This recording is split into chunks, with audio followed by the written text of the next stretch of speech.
Birth of Ganaraja Prabhu. This is given in the 5th chapter of the Ganesh Gita.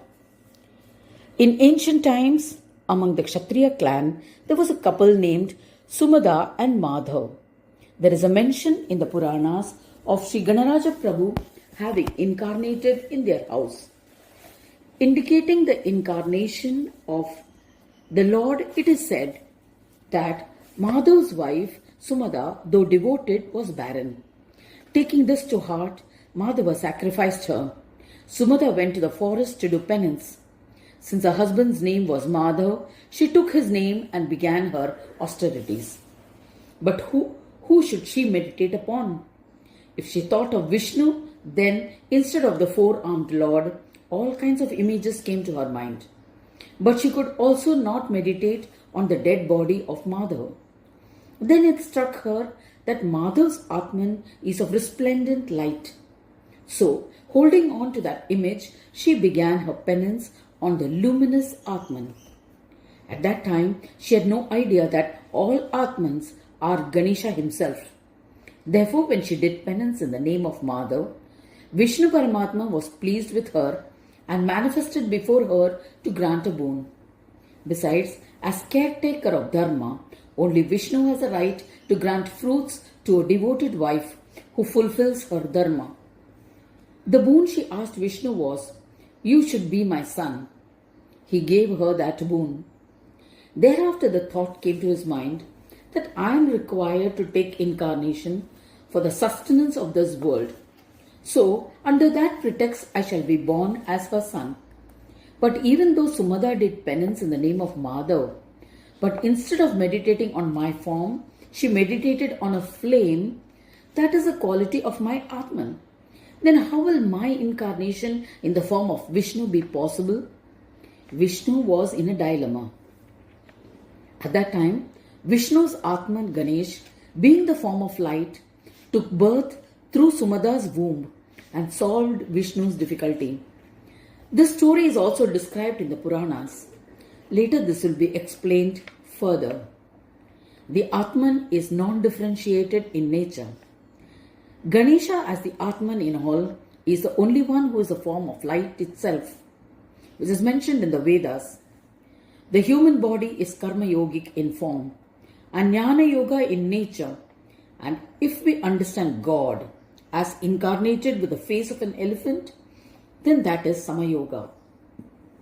The same non-differentiated Ganesha will throw light on the indifference. If we understand his incarnation in this manner, then the means are different and the goal is different. In this demonstration, he is the giver of the boon.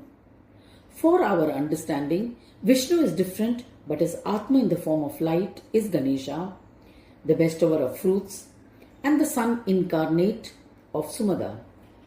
For the purpose of goal, Vishnu's Atma is different. This mystery indicated here is of Sama Yoga, which is beyond Karma Yoga and Jnana Yoga, which we are going to come across in this book. Here the meaning is different, and for the purpose of goal, it is demonstrative as bliss of self-yoga. It has to be understood from this point of view. Also, one has to understand the special meaning from this introduction, which is in praise of the Lord. For the same reason, a mention of this incarnation is made here. Sumada's son Dhumraketu killed the Daitya Dhum. This is Swananda Prabhu's partial incarnation. Later in this book, we will also know more about the explanation of Sahaja Swananda Yoga. So, a special introduction offering praise is again being made here. Shankara had done severe penance to acquire the capabilities to kill Tripurasur. At that time, Sri Ganaraja Prabhu had manifested as Atman from his heart to grant him the boon. This was partial incarnation named Ganesh. To know that which is beyond the three gunas and is the essence of the three gunas, Trigunatma Tattva is being described here. Karma Yoga, Jnana Yoga and Sama Yoga and other types of triad gets manifested only from Ganesha. Since among the triad, Prakriti is of 3 types and Purusha is also of 3 types. So these 6 types are indicative of enjoyment elements. The Purusha Prakriti that is enjoyed through Karma Yoga and Jnana Yoga are of 4 types, and the Samaras Prakriti Purusha is one as a non-differentiated form. This is the 5-fold elements of enjoyment whose 5 facets are to be known. So, the abode or place of enjoyment of these 5 elements with the characteristics of Prakriti Purusha takes place through the spread of duality. Therefore, it is to be understood as having 10 hands or giving powers to keepers of the 10 directions, and through them carrying on the play in the whole world. This is the significance of the 10 hands. But then the doubt arises as to how a sadhak can hold contrary views at the same time, because if one is held up, the other does not hold good. Therefore, King Varenya asks for clarification on this aspect. Shri Varenya Vacha Sannyastischaiva Yogascha Karmanam Varnyate Tvaya Ubayo Nishchitam Tvekam Shreyo Yatvadame Prabho. King Varenya holds on to the feet of Ganaraja Prabhu and says, God, you are forever and always fully capable. Therefore, we call you Prabhu. Even after enjoying in all possible ways, nothing seems to affect you. You are forever and always devoid of tendencies towards enjoyment of material objects. This is your incomparable lordship. You regulate everything about everybody. That is why you are the first worshipped. In the different types of yajnas, the offerings for each of the gods is fixed. Their godliness is dependent only on that. But there is no separate offering for you in any of the yajnas. The reason is that you are non-differentiated while carrying the name Ganesha. You are the center of power for the whole world. Then how can a fixed portion be determined separately for you? You alone are the first worshipped. This is the universal authority of power that you wield. A yajna called Brahmanaspati Yag has been determined separately for you, of which you are the absolute enjoyer. To worship you first is not only important, but its implications are so large and incomparable that the godliness of all the gods is dependent on the portions of the yajna, and still they all are under your control. If there is any mishap concerning you, then however big the yajna, and even though it has been conducted as it should, it will still always be deleterious and remove the godliness. There is a famous example regarding this in the Puranas. Once Brahmadeva had begun a yajna in a pilgrimage center called Mahabaleshwar. There was a lapse of worshipping you first. On that occasion, all became disillusioned and started cursing each other. All the gods were converted into rivers. It was only when they came to you and sought your support and worshipped you that they once again got back their godliness. Therefore, you alone are the one and only Supreme Lord in the true sense of the term. At this point, King Varenya asks, so far you have sung the glory of Karma Yoga and described the importance of Jnana Yoga. Both these paths are contradictory to each other. So how is it possible to practice them? How does one hold on to a definite path and follow it?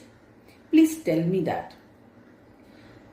Shri Gajanana Vacha Kriya Yogo Viyogascha Yubhau Mokshasya Sadhane Taryor Madhye Kriya Yoga Satyagatasya Vishishyate.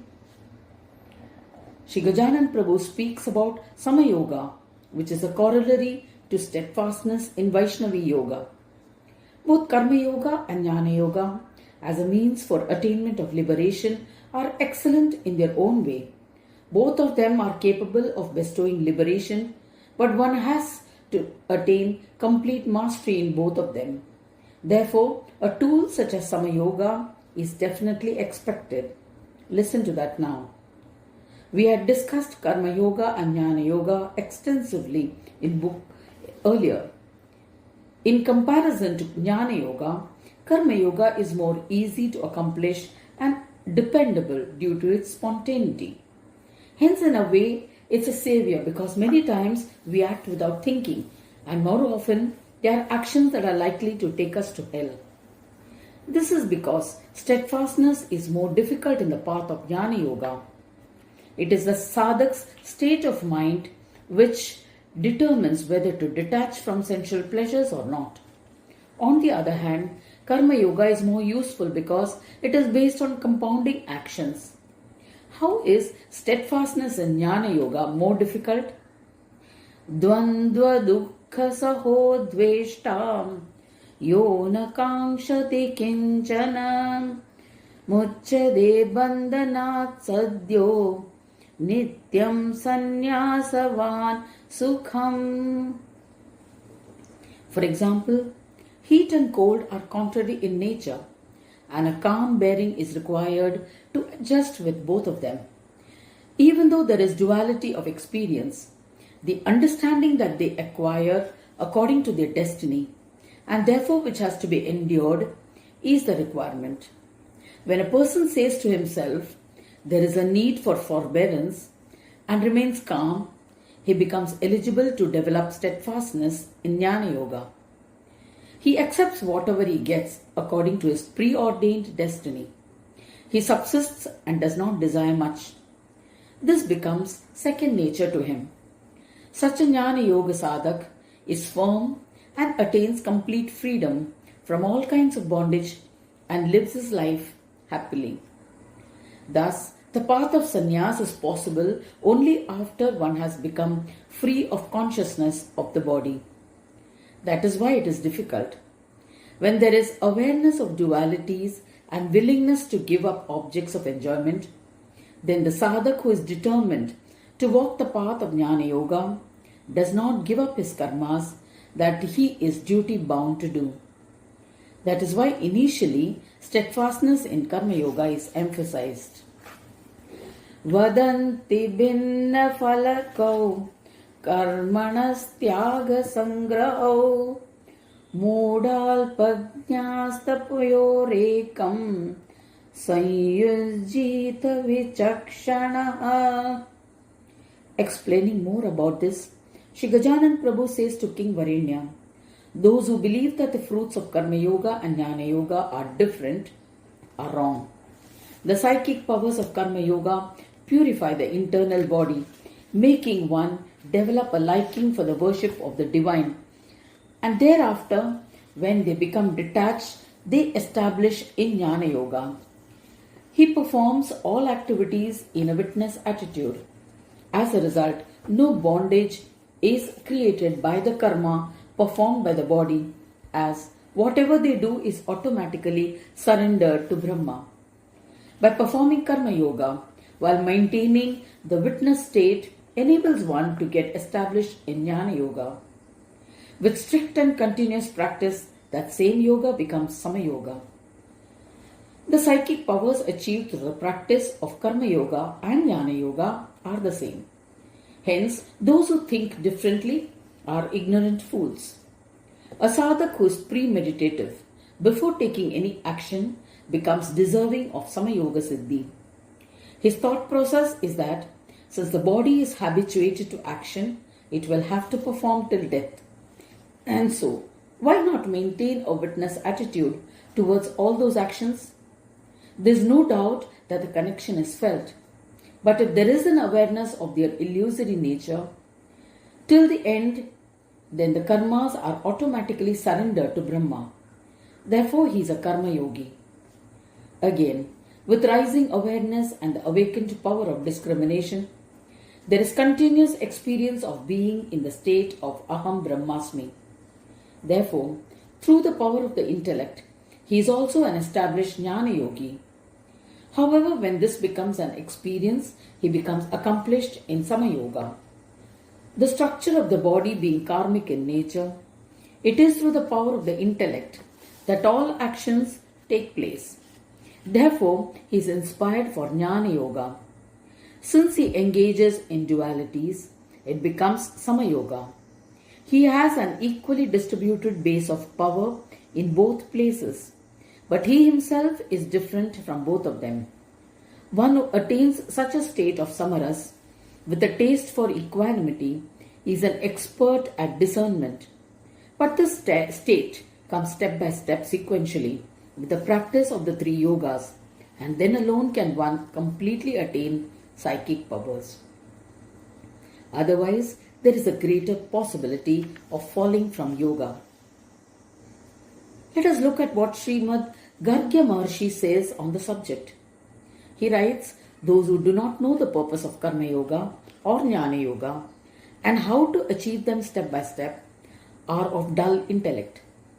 Karma Yoga is dependent on things while Jnana Yoga is not dependent on them. When both the tools are used and no differences exist, then that is the truth. Therefore, skillful people should try to actualize the origin of both, namely Sama Yoga. This is done by maintaining the thought that this body is attained from Sama Brahma, which does karma, and the witness Atman is experienced separately. The karmas that happen through the body should be surrendered to Brahma by maintaining connection to the witness, the Atman. Actualization of Sama Yoga is achieved through these two practices. Yadeva prapyate tyagam tadeva yogatah phalam sangraham karmano yogam yo vindati sa vindati. How a karma yogi becomes a jnana yogi.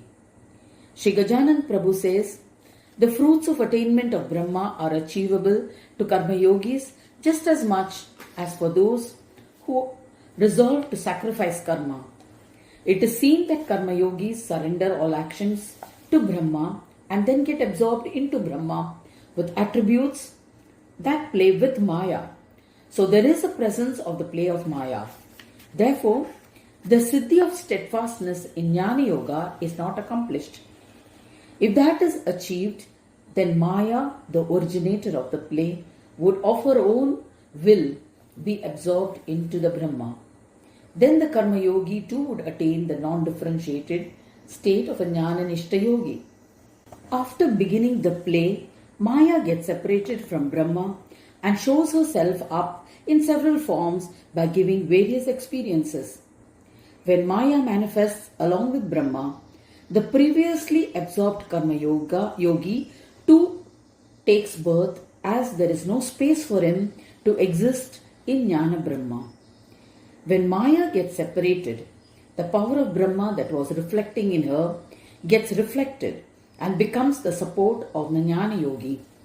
In this manner, the Karma Yogi who has become a Jnana Yogi through the strength of meditative union gives up the reflection that is attached to the attributes and becomes the reflected Brahma himself.